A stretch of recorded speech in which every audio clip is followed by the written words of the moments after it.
name is Gavin, and we're going to be talking about how developers of fighting games try to balance the game out and cover some examples of characters that may be too overpowered or too weak. We will discuss the reason why some balance changes can make or break the game. In fighting games like Street Fighter or Mortal Kombat, balance is key to keeping a game alive, especially in modern day. Old fighting games in the 90s didn't really give too much care about balance, since there wasn't as much of an incentive to actually compete back then in niche arcade places. However, as fighting games grew more worldwide, people started to care more about balance. People want things to be more fair and started banning certain characters that were considered too powerful. One of these examples is the infamous Metaknight in Super Smash Bros. Brawl. Metaknight played a different game, unlike the rest of the cast. He had 9 jumps, can camp until the timer runs out with his up special, basically has infinite recovery, has really easy comforts, and so much more that he would be another podcast if I named everything he had. My point being is that he was strong for the game.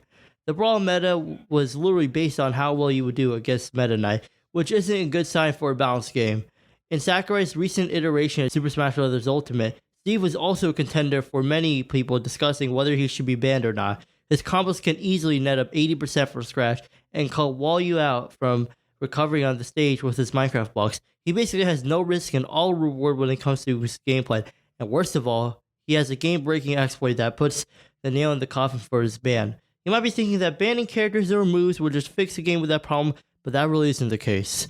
It can create a domino effect of players banning characters on them and just having a really annoying move that really isn't game-breaking. Many fighting companies, however, try to come up with a solution of buffing every character in order to make the game more balanced. While that is a decent solution, it definitely isn't perfect. Some fighting games like Dragon Ball FighterZ still has a character that is still extremely powerful and top 1 of the game, aka Labcoat. There are also certain characters that become too weak because of that method. This is called power creep. So, if you don't really understand what it is, imagine it like this. You're the best of your friend group in terms of athletical skill. However, as the years pass by and your friends get better and better at what they do athletically, you still are stuck at the same level, not really improving at all.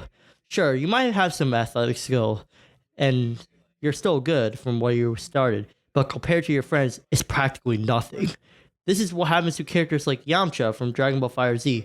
His character used to dominate the meta solely because of assists, has blocks in, range, and really fast. However, the assists soon became a little more irrelevant when similar assists got added to the game that are fundamentally better than Yamcha. Yamcha's downfall began when they gave him a single nerf, whilst a lot of other characters got a great amount of buffs in Season 3 patch for Dragon Ball FighterZ. He's seen as one of the worst characters in the game right now, which is due to the power creep I mentioned. Although, in the modern day, fighting games are always going through rebalancing where some characters are stronger and weaker at times. Fans of the genre, however, will always root for their favorite characters regardless and keep on playing their fighting games as long as it's fun and has substance to it.